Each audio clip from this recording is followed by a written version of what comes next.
Olá, queridos, é a Chaia do Azeite Vinho, a Cleidiana do Azeite Vinho, e nós estamos dando continuidade à quinta fase Jesus e a Igreja, e hoje estamos falando sobre a parte de Jesus.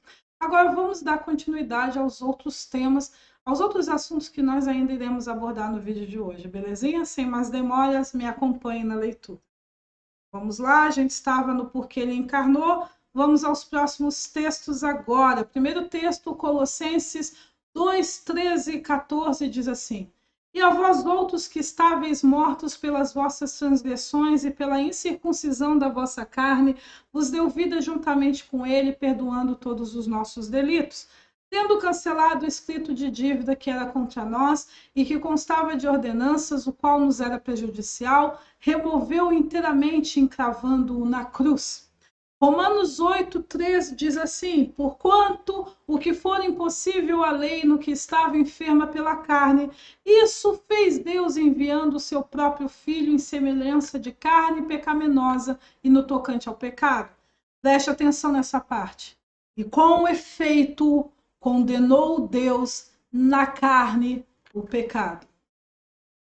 Outro texto, Romanos 8, 19 e 23. Porque a ardente expectação da criação espera a manifestação dos filhos de Elohim. Porque a criação ficou sujeita à vaidade, não por sua vontade, mas por causa do que a sujeitou, na esperança de que também a mesma criação será libertada da servidão da corrupção para a liberdade da glória dos filhos de Deus. Porque sabemos que toda a criação geme e está juntamente com dores de parto até agora. E não só ela, mas nós mesmos, que temos as primícias do Espírito, também gememos em nós mesmos, esperando a adoção, a saber, qual é essa adoção? A redenção do nosso corpo. Preste atenção nisso também. Último texto que coube aqui, Isaías 53, versículo 4 a 5, diz assim: Todavia eram as nossas doenças que ele carregava, eram as nossas dores que ele levava em suas costas, e nós achávamos que ele era um homem castigado, um homem ferido por Deus e humilhado, mas ele estava sendo transpassado por causa das nossas rebeliões, esmagado pelos nossos crimes. Caiu sobre ele o castigo que nos deixaria quites com Deus, e por suas feridas é que veio a cura para nós. Por que ele morreu? Porque ele encarnou e porque ele morreu?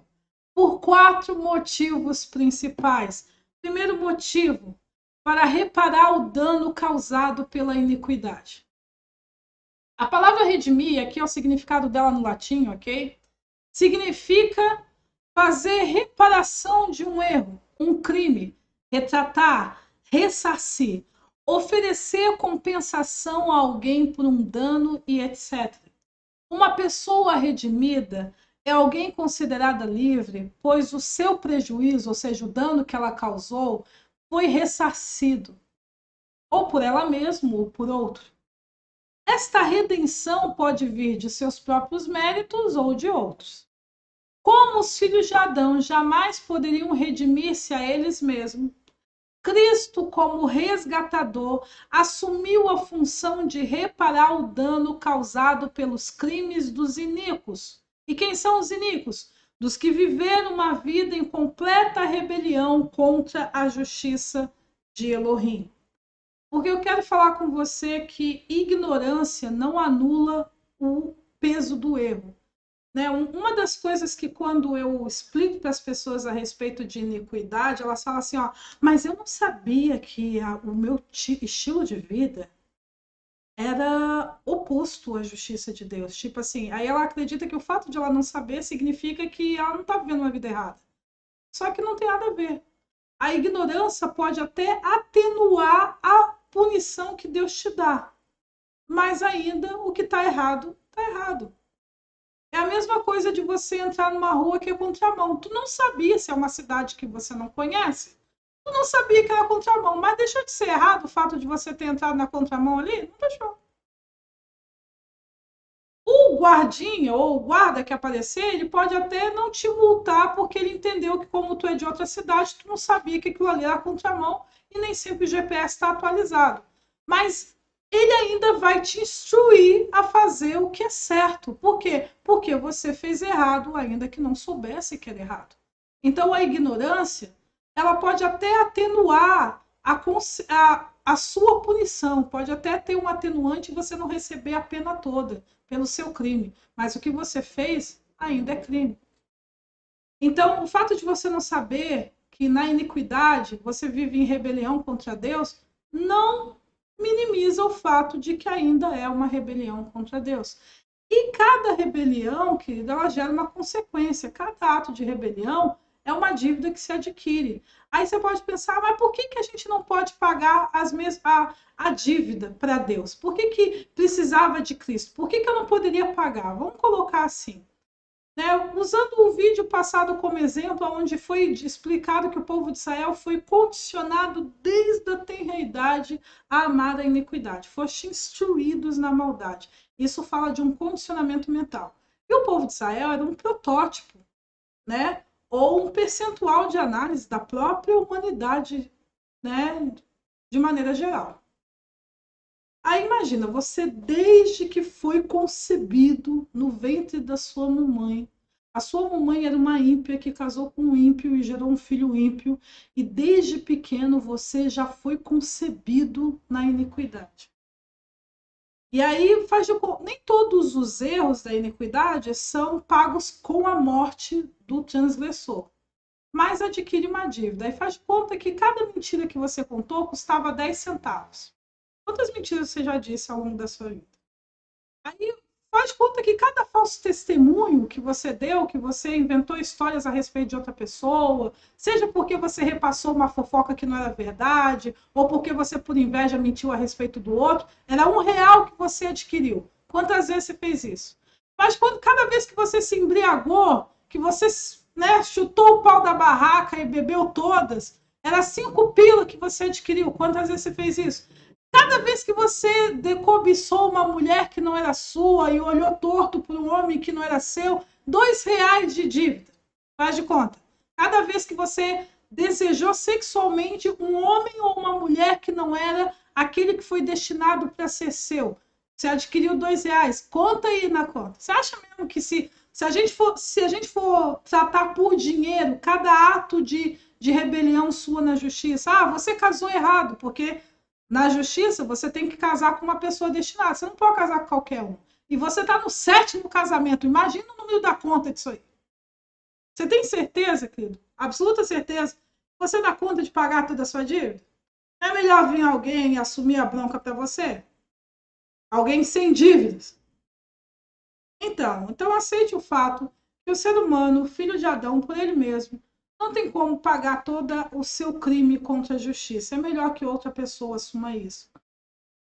Só que no final, a soma das dívidas conclui-se que apesar de ter muitos atos pequenos de injustiça que a pessoa não deveria morrer por isso, apenas pagar uma punição, muitos atos médios de justiça, mas no geral, quando soma-se a vida do injusto, do filho da rebelião, percebe-se que a única maneira de acabar com o mal que ele causa é com a morte dele. Por quê? Porque ele ama a iniquidade. E você sabe que o salário da iniquidade, o salário do pecado, é a morte. Então, Cristo, ao morrer, ele não apenas ele reparou o dano. Por quê? Qual é o dano causado pela iniquidade? Como a gente consegue consertar o dano da iniquidade? Matando o transgressor. Se matar o transgressor, a iniquidade que ele cometeu acaba. Porque ele nunca mais terá uma nova oportunidade de fazer mais mal do que ele já faz. Porque apesar de você achar que tem algumas coisas que você faz que não é tão prejudicial assim, Deus tem outra opinião a respeito dessas coisas. E para nós o que importa é a opinião de Deus sobre aquilo que é certo ou errado. Para nós essa que é a verdadeira justiça. Então para você, dentro da iniquidade, talvez, né, ficar cobiçando sexualmente um homem que não é seu, não é tão problemático, já que você não está lá dando em cima dele, nem dormindo com ele, está tudo aqui só na sua cabeça e no seu coração. Mas para nós isso já é um problema. Por quê? Porque o problema da iniquidade começa com um espírito e uma alma corrompidos, com uma mente e um coração impuro.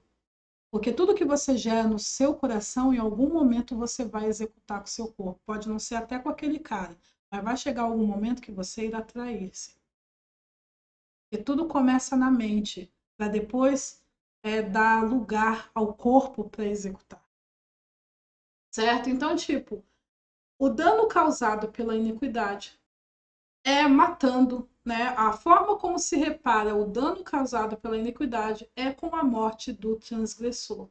Jesus, ao morrer, ele, como substituto e resgatador dos filhos arrependidos de Adão, ele pode morrer no seu lugar, porque o resgatador ele vai fazer o que é possível para libertar aquele que antes era escravo. E se a única maneira de pagar a dívida do escravo é matando o escravo, então o resgatador pode entregar a sua vida no lugar do escravo para que ele seja livre. Então esse é o primeiro principal motivo pelo qual ele morreu, para reparar o dano causado pela iniquidade. Porque como nós em Sião reparamos o dano, porque em Sião existe pena de morte.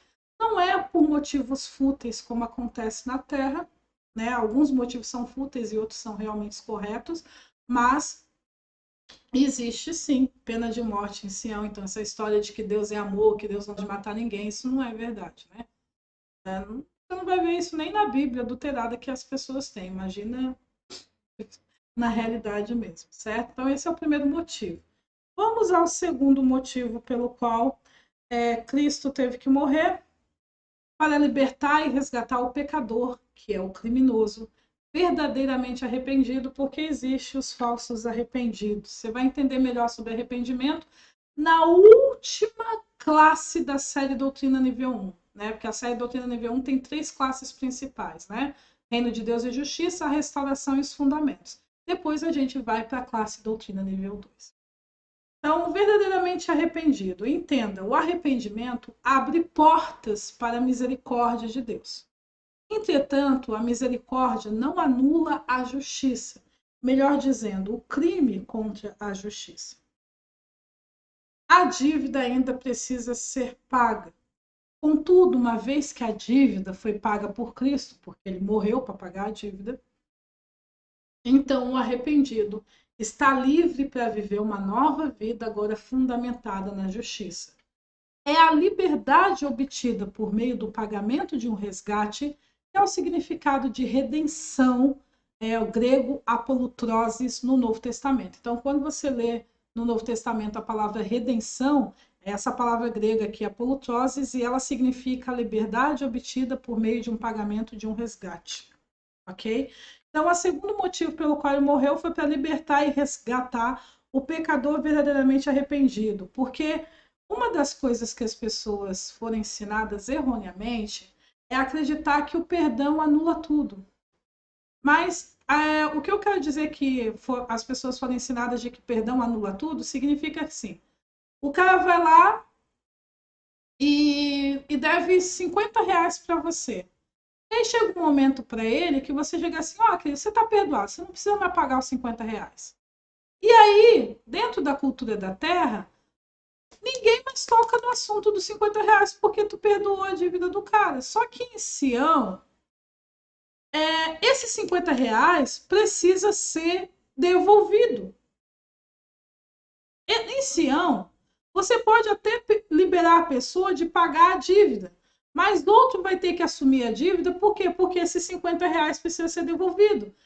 Então, na justiça, em Sião, nós entendemos que a dívida sempre precisa ser paga, mesmo que aquele que vai pagar não seja o que causou o prejuízo. Porque os R$ 50 que foi emprestado precisa ser devolvido.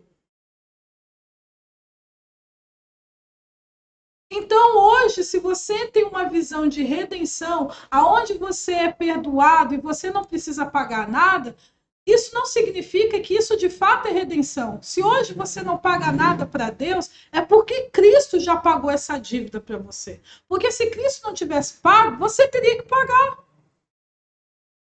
Então, por favor, não banalize aquilo que Cristo fez e não banalize a graça.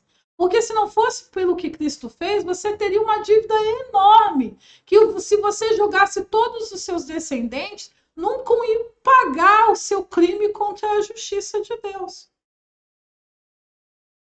Porque em Sião a dívida sempre tem que ser paga, a restituição sempre tem que ser dada.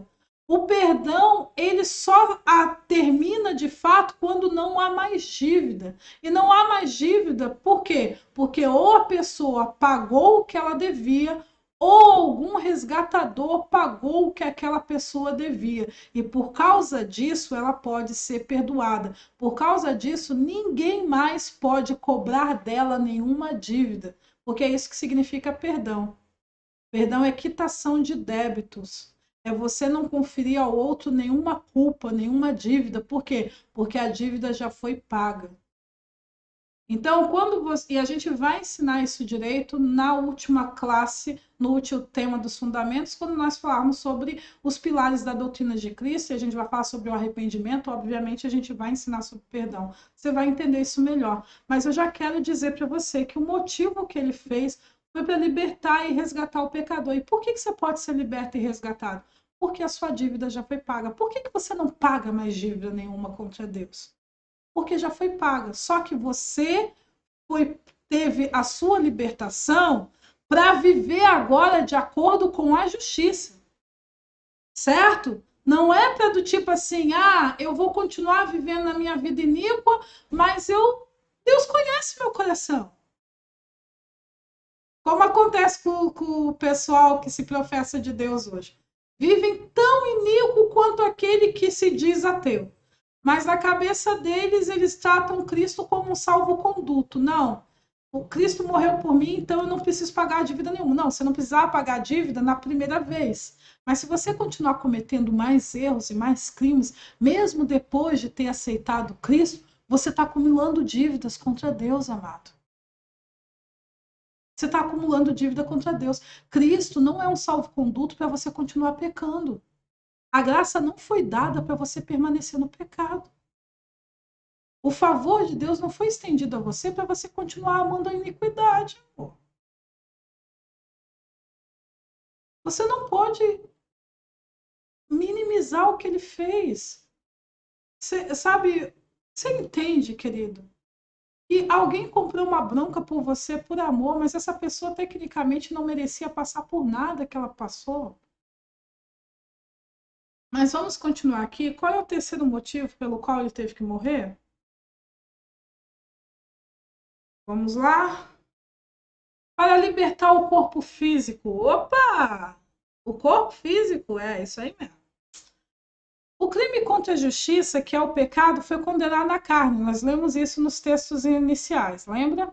O corpo não apenas se tornou o principal veículo pelo qual os crimes, pecados são realizados, como também é o primeiro receptor, ou seja, a primeira pessoa que recebe tanto do juízo divino quanto dos efeitos colaterais da proliferação da iniquidade na terra. Então, o corpo é o primeiro que paga o preço pela a iniquidade, seja sendo punido por Deus ou pela própria efeito colateral da iniquidade na terra. Os juízos divinos e os efeitos colaterais da iniquidade são os responsáveis ou os principais responsáveis pelo mau funcionamento do corpo. Quantas pessoas nasceram com uma costela menos, um coração grande demais, algumas células que não produzem os nutrientes corretos, tudo isso está dentro de um aspecto de mau funcionamento, né? Lábio leporino, nasceu cego e por aí vai. E o surgimento de doenças nele. Ainda que existam doenças psicossomáticas, ou seja, que são de causa emocional ou psicológica, não há como negar o fato de que a iniquidade, ao contaminar ou corromper a alma, faz com que ela enferme o corpo. Voltando para mim aqui. Querido, deixa eu explicar uma verdade sobre você que eu estou apontando há séculos já por aqui.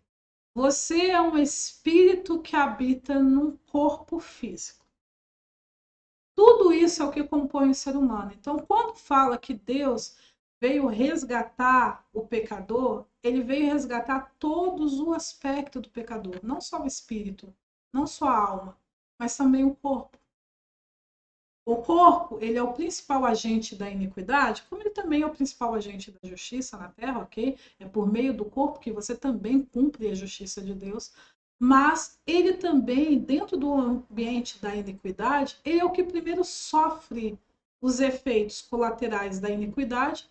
O que é o efeito colateral da iniquidade? Adão e Eva se rebelaram e eles ficaram órfãos.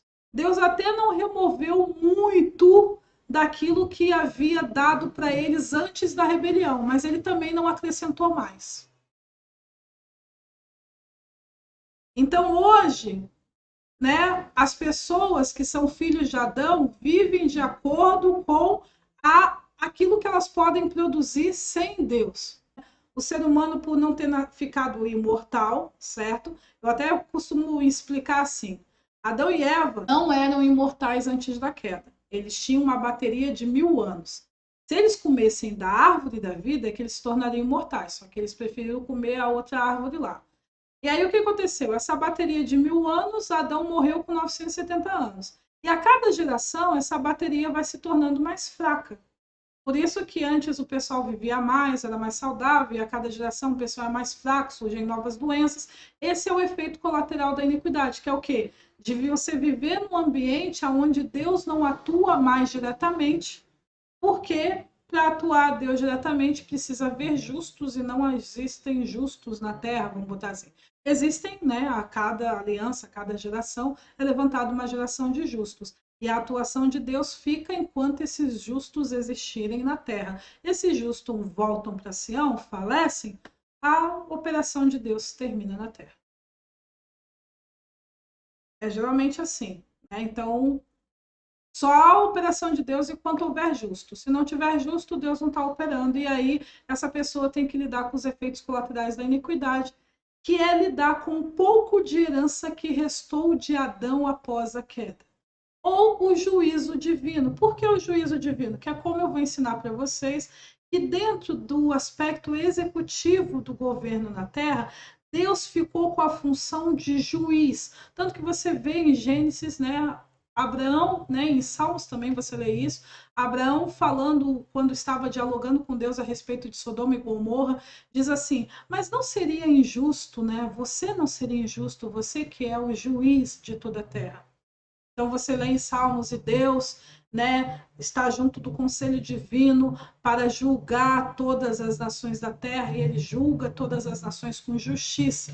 Então Deus pode até não ser mais o chefe executivo da terra, porque essa parte foi dado para o ser humano justo, mas ele ainda é o juiz de toda a terra. Se a gente fosse falar dentro do elemento aqui do Brasil, Deus não é mais o chefe dos legislativos, ele não é mais o presidente, mas ele ainda é o chefe do judiciário, ainda faz parte do Supremo Tribunal de Justiça. E Deus condenou na carne o pecado, ou seja, o crime pelo pecado seria punido, né, na terra, seria por meio do corpo. O corpo sofreria as consequências da vida rebelada. Então, Deus certamente condenou na carne o pecado. Então, ao morrer na cruz, Cristo também libertou o corpo físico de ser punido por causa do pecado. Libertou o corpo físico de ser punido. E como o corpo físico é punido? Com mau funcionamento e com doenças derivativas. Mesmo doenças psicossomáticas, quando é um problema emocional, e doença psicossomática não é uma coisa, não é uma doença inventada que não está acontecendo de verdade, tá? Isso é outra coisa, isso é mentira. Doenças psicossomáticas são doenças reais, mas que têm fundos na alma da pessoa. Mesmo essas doenças, você pode olhar, a base delas ainda é por causa de uma iniquidade. Eu vou dar um exemplo de um caso de uma criança que, quando tinha 5 anos de idade, ele viu a mãe dele ser estuprada. Esse trauma mudou toda a história da vida dele. E com o passar do tempo, ele foi ficando cego, ele foi perdendo a visão. Quando ele tinha 30 e poucos anos, ele já usava aqueles óculos de fundo de garrafa mesmo. E aí, à medida que foram trabalhando nele sobre o aspecto desse trauma de alma, O que aconteceu? Esse rapaz teve a sua visão curada. Ou seja, o problema de visão que ele tinha era uma doença psicossomática, foi derivado do trauma de ter visto a mãe dele ser estuprada. Entende? Então, são doenças, mas você vê que o estupro é um efeito colateral da iniquidade. A mulher ser tratada de forma violenta dessa maneira, isso só acontece porque a iniquidade opera na terra. Então, mesmo em casos de questões de alma, questões psicossomáticas, ainda o fundo é a iniquidade. E o terceiro motivo que ele morreu foi para libertar o corpo físico, para que a condenação do pecado não operasse só sobre a carne, para quê? Para que a libertação do homem fosse completa, espírito, alma e corpo. E o Deus da paz os santificará em tudo. O vosso espírito, alma e corpo serão preservados inteiros e irrepreensíveis até a vinda de nosso Senhor Jesus Cristo. 1 Tessalonicenses 5, 22 e 23. Então, o corpo também faz parte do processo de redenção, né? E aguardamos a adoção a adoção, a saber, a redenção do nosso corpo. Beleza? E vamos ao quarto e último motivo pelo qual ele morreu. Existem motivos secundários, mas eu quis dar os 4 principais, beleza? Para santificar ou preservar o corpo. A morte ainda não foi abolida, pois o corpo imortal ainda não foi dado. 1 Coríntios 15, 53 e 54. Por isso, apesar de novas criaturas no espírito e purificados na alma, ainda se possui um corpo mortal, resultado da rebelião de Adão no jardim. Um corpo mortal é um corpo onde a morte opera em todos os seus estágios, né? Porque a morte não é só a cessação da vida. Ela começa com uma perda de funcionalidade até que, de fato, ocorra a decomposição do corpo, né? Aquele corpo deixe de existir, né? Vamos botar assim. Por meio de Cristo, melhor dizendo, a Santa Ceia, a gente vai falar sobre ela agora, os estágios da morte podem ser contidos e o corpo livre de doenças e mau funcionamento pode cumprir sua função primária e sem impedimentos. E por que isso? Porque por meio de Cristo, Deus volta a operar ativamente no sionita regenerado. Então, aquelas bênçãos, aquele cuidado, aquela coisa que Adão não recebeu, depois que ele se tornou órfão, o sionita regenerado passa a receber. E isso é a vida de Deus no seu corpo. Ah, mas significa que a gente não vai morrer mais depois que aceita Jesus? Por enquanto, esse corpo ainda morre, eu vou explicar um pouquinho melhor agora para você. Mas eu quero dizer que, por causa de Cristo, você pode ordenar a enfermidade, ela tem que ir embora. Se você percebe que existe uma parte do seu corpo que nasceu com mau funcionamento, você pode declarar a cura sobre isso e ir embora. Por quê? Porque ele morreu para libertar o corpo, mas também morreu para santificar e preservá-lo por meio da Santa Ceia, que é o que eu irei ensinar um pouco para você agora. Pelo menos a parte mais essenciais da Santa Ceia, para que você comece a tomar a Santa Ceia na sua casa também, e não só quando você vai uma vez por ano, né, dependendo da religião que você, da vertente da religião que você segue, ou uma vez por mês. Belezinha? Lá. Vamos aos textos. Eu queria colocar mais, né, mas nunca dá. Vamos lá. Primeiro texto. Romanos 8:10 diz assim: se porém Cristo está em vós, o corpo, na verdade, está morto por causa do pecado. João 6, 53, 57. Eu coloquei essa parte, mas eu realmente gostaria que vocês lessem todo o capítulo 6 de João, ok? Respondeu-lhe Jesus: em verdade vos digo, se não comerdes a carne do Filho do Homem, não beberdes o seu sangue, não tendes vida em vós mesmos. Por quê? Porque o corpo, na verdade, está morto por causa do pecado. Você não recebeu um novo corpo quando você nasceu de novo. Você ainda está com o corpo de Adão desde que você nasceu. Quando quem comer a minha carne e beber o meu sangue tem a vida eterna, e eu ressuscitarei no último dia. Perceba a diferença. você come da carne e o sangue, você já tem a vida eterna, mas você ainda será ressuscitado no último dia.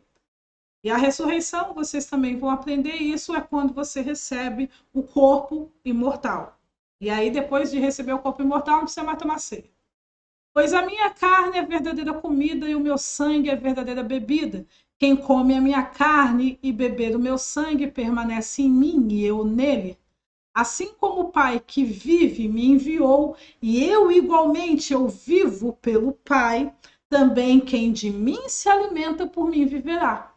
Você foi nova criatura no espírito, a sua alma está passando por um processo de purificação, mas o seu corpo ainda é morto por causa do pecado, você não recebeu o corpo imortal, então a maneira que o seu corpo não sofre todos os efeitos colaterais da morte é se você comer da carne de Jesus e beber do sangue de Jesus. Mas é carne e sangue literalmente? Não. Vamos ler aqui qual é o paralelo da carne e do sangue de Jesus? Lucas 22, versículo 19 e 20 diz assim: e tomando um pão, tendo dado graças, o partiu e lhes deu, dizendo: isto é o meu corpo oferecido por vós, fazei isto em memória de mim. Semelhantemente, depois de cear, tomou o cálice, dizendo: este é o cálice da nova aliança no meu sangue, derramado em favor de vós. Então a ceia é um paralelo para o corpo e a carne de Jesus. 1 Coríntios 11, 23, 30, e preste atenção no que Paulo diz aqui. Porque eu recebi do Senhor o que também vos entreguei. Que o Senhor Jesus, na noite em que foi traído, tomou o pão e, tendo dado graças, o partiu e disse: isto é o meu corpo que é dado por vós, fazei isto em memória de mim. Por semelhante modo, depois de haver ceado, tomou também o cálice, dizendo: este cálice é a nova aliança no meu sangue, fazei isso todas as vezes que o beberdes em memória de mim. Porque todas as vezes que comerdes este pão e beberdes o cálice, anunciais a morte do Senhor até que ele venha. Por isso, aquele que o comer o pão ou beber o cálice do Senhor indignamente será réu do corpo e do sangue do Senhor. Examine-se, pois, um homem a si mesmo, e assim coma do pão e beba do cálice. Pois quem come e bebe sem discernir o corpo, come e bebe juízo para si. Eis a razão, preste atenção, porque há entre vós muitos fracos e doentes. Perceba bem o paralelo da ceia com a saúde do corpo. Porque o povo está comendo pão tomando a ceia de forma incorreta. Há entre eles muito fracos e doentes, e não pouco os que morreram. Que dormem, que já estão mortos, né? Ou que estão a ponto de morrer, vamos botar assim. O que você precisa saber sobre a Santa Ceia? Primeira coisa, que ela não é um ato meramente simbólico ou ritualístico. Antes, é o meio providenciado por Elohim para santificar e preservar o seu corpo atual até que você receba o seu corpo imortal. Então, essa é a primeira coisa que você tem que saber sobre a ceia. Uma das coisas que você tem que entender sobre Sião é que nenhuma lei de Deus é apenas ritualística. Não existem rituais em Sião. Qualquer coisa que Deus te disser para fazer possui um sentido prático. Tem um objetivo prático. Então a ceia não é só para você se lembrar que Jesus morreu por você, porque isso significa anunciar a morte do Senhor até que ele venha. Não. A ceia é para você se lembrar do motivo pelo qual o sacrifício foi feito, para te dar saúde, porque ele tomou sobre si as suas dores, as suas doenças e as enfermidades. Por meio da ferida dele é que veio cura sobre você. Então, quando você toma a ceia, você anuncia o propósito, você honra o propósito do sacrifício. Ela não é só um ato ilustrativo, até porque coisa ritualística, sem nenhum fim prático, é coisa de religioso. A religião que gosta de fazer vários eventos, várias liturgias, que só é belo. Nossa, tu olha ali, nossa, que beleza, a roupa do cara, o chapéuzão isso, ou aquela toga, aquela coisa estranha. Mas qual é o objetivo prático disso? O que que isso de fato faz diferença? Nenhuma. É só para ser bonito, né? Em Sião existe beleza, mas toda beleza existe prática, né? Eu às vezes ensino isso dos meus filhos. Eu falo assim, ó, você vê uma flor, a flor é bonita, não é? Deus criou a flor, mas você pode fazer perfume da flor, tem flores que são comestíveis, tem flores que servem para pomada para curar ferido, ou seja, ela não é só bonita, ela também é prática. Ela é hidratante para a pele. Por quê? Porque em Sião tudo é assim, dá para unir beleza com praticidade. Então, não é só um mero ritual, porque não existem rituais em Sião. Todo o princípio da justiça tem um efeito prático, tem uma coisa que tem um benefício real na sua vida. Beleza? Vamos continuar aqui. Que por meio dela o sacrifício de Cristo é retratado e anunciado, e por isso não há necessidade de retratar ou encenar a morte de Jesus por outros meios. Se existe uma coisa que eu gostei por causa desse vírus, por causa dessa pandemia, foi o fato de que na Páscoa as igrejas ficaram fechadas e ninguém teve que encenar a morte de Jesus. Para mim, a Páscoa, né, é pior do que culto de Natal, né? Eu nunca vou, né? A Páscoa, geralmente, o que acontecia? Quando eu fazia laboratório na religião. Eu não ia, ou eu ia pela metade. Eu sempre ia antes do teatro ou depois do teatro. Só teve uma vez que eu fui obrigada a participar do teatro, porque eu era do líder do teatro naquela época, então, só que aí eu fiz um teatro completamente diferente. Eu expliquei a Páscoa nas crianças desde os judeus, peguei a cena da crucificação, fiz um aspecto bem curtinho e terminei com a ressurreição de Jesus e dei toda uma ênfase na ressurreição de Jesus. E aí você pode dizer assim, mas por quê? Porque, querido, talvez para vocês que foram ensinados no catolicismo que a Páscoa é o tempo de você celebrar a morte e a ressurreição de Jesus. Porque apesar do efeito benéfico da morte dele, o processo da morte ainda foi doloroso. Coloque-se no lugar de um pai que todos os anos vê o pessoal encenando a morte do seu filho. Aí você vê aquele filme do Mel Gibson, a parte da tortura tem uma riqueza de detalhes, querido. É banalizar, sabe? Um aspecto que foi muito difícil ser feito, muito doloroso ser feito. Você quer retratar e anunciar a morte do Senhor? Tome ceia. Né? Por que ninguém retrata aquela professora que deu a vida delas para salvar os alunos do incêndio? Por que todos os anos não tem um teatro sobre aquilo? Porque todo mundo entende que, apesar de ter sido benéfico o que ela fez, seria meio sádico, sabe? Seria meio estranho o pessoal ficar encenando a morte dela ano após ano. Por quê? Porque morte não é uma coisa que tem que ser celebrada e alegrada. Morte é sempre um evento triste. O propósito da morte pode ter sido benéfico. Ela morreu para salvar as crianças do incêndio, mas ainda foi doloroso. Imagina ver a mãe dela, o pai dela, os filhos dela, não sei se ela era casada, se ela tinha marido. Aí todo ano o pessoal retratar a parte do incêndio e o momento que ela morre queimada. Você ia gostar disso? Aí não, é só com Jesus. No cristianismo fazem pior. No cristianismo eles fazem camiseta da cruz. Não foi a cruz que te libertou, foi aquele que morreu na cruz que fez isso por você. Aí eles fazem camiseta da cruz, que foi o instrumento de tortura que matou ele, fazem a camiseta da cruz com a coroa de espinhos. Imagina como se um filho policial seu, para salvar um grupo de família de bandido, tivesse tomado um tiro na cabeça. Aí os policiais, no próximo ano, para honrar o sacrifício do seu filho, desenhassem uma camiseta com a arma e a bala, um pedaço do cérebro que matou o seu filho assim na camiseta. É isso que os cristãos fazem. Eles ficam honrando os instrumentos de tortura que matou Jesus. Por quê? Porque eles foram ensinados pela Igreja Católica que eles têm que celebrar a morte de Jesus. A morte de Jesus, acho que foi o momento que Satanás falou assim, ó, finalmente eu consegui realizar o meu sonho de matar o primogênito. Acho que aqueles momentos ali foram os 15 segundos de glória e vitória de Satanás. E por causa disso, ele leva você, cristão, ano após ano, ficar replicando o único momento da história em que Satanás foi feliz. E você fica lá, mas a gente também comemora a ressurreição. Querido, se tiver 30 minutos o teatro, 29 minutos é em cima da tortura dele. O 1 minuto final é que vocês ficam enfocando na ressurreição.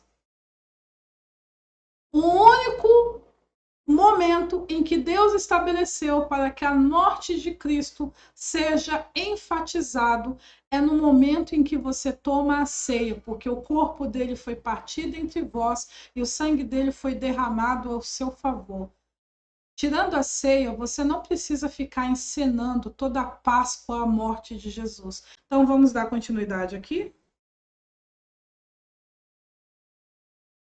Terceiro, que ela não anula a morte, mas poupa o corpo dos efeitos dela, que são doenças e mau funcionamento, até que o sionita cumpra o seu propósito na terra. Isso significa que após o cumprimento do propósito do sionita na terra, a ceia perde o seu efeito e por isso o sionita pode vir a falecer por uma enfermidade. Então, a ceia ela vai manter a vida de Deus em você até que você cumpra o seu testemunho. Depois que encerrar o seu testemunho, você pode vir a morrer. Se você vai morrer dormindo, se você vai morrer atropelado, se você vai morrer por uma enfermidade, não importa. Você chegou ao teu tempo de morrer. Por quê? Porque a ceia não anula a ceia não transforma esse corpo em imortal. Ela só preserva esse corpo até que você cumpra o seu testemunho, e se você já estiver na fase de receber o corpo imortal, você receba o seu corpo imortal, ou seja, além de ter a vida eterna, você também seja ressuscitado no último dia, beleza? Quarta coisa, que o ensaio da ceia, ou seja, a sombra deste princípio, você já pode ser conferido na ordenança do sacrifício diário do Cordeiro, registrado em Êxodo 29, 35, 42. Neste trecho, lemos que um cordeiro, junto ao pão feito do trigo misturado com farinha e azeite, mais um rim de vinho, deveria ser sacrificado diariamente, pela manhã e pela tarde, pelos sacerdotes. Por causa disso, ensinamos que a ceia deve ser tomada diariamente 2 vezes ao dia. Também ensinamos que os pais devem dar as ceias aos filhos menores. Uma das coisas que a religião fez, a pessoa burocratizar a ceia, é que criança não deve tomar ceia. Isso é mentira. A ceia é para dar saúde ao corpo.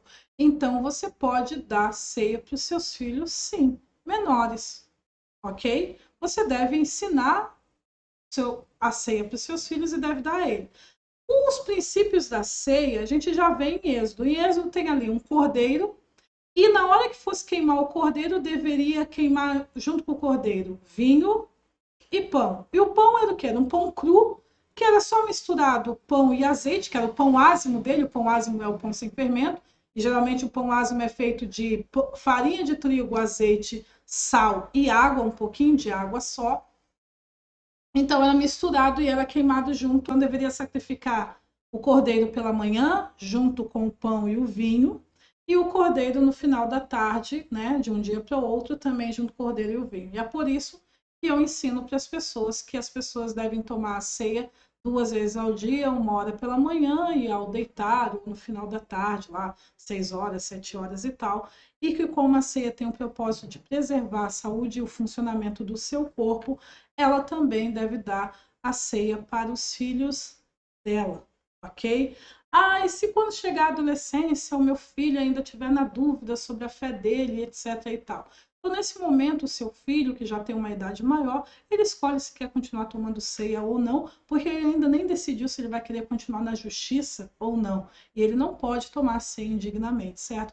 Mas enquanto ele é menor, que ele dê a ceia para ele, beleza? Meu filho é recém-nascido, é um bebê. Tome a ceia pelo seu filho. Eu tome a ceia por você, tome a ceia pelo seu filho. A ceia pode ser... eu vou falar sobre isso agora. Vamos lá. Quinta coisa, que ela deve ser tomada tanto em casa quanto na assembleia, ou seja, de forma particular ou em público, tanto de forma familiar quanto de maneira individual. Então, vocês podem se reunir em família e tomar a ceia, quanto cada um pode tomar a ceia individualmente, porque a ceia, mesmo sendo tomada no coletivo, como acontecia que a igreja de Coríntios gostava de tomar a ceia juntos, né? Também, isso não está errado, né? Você tomar uma vez, 2 vezes no mês a ceia, mas você, de maneira particular, tome as ceias todos os dias, 2 vezes ao dia. Se quiser reunir a família um dia para tomar a ceia junto também, mas se tiver na correria e não der tempo, tome você num horário, sua esposa no outro e por aí vai. O que importa é que vocês tomem a ceia. 6, que tomar a ceia indevidamente anula a eficácia dela e causa o efeito contrário.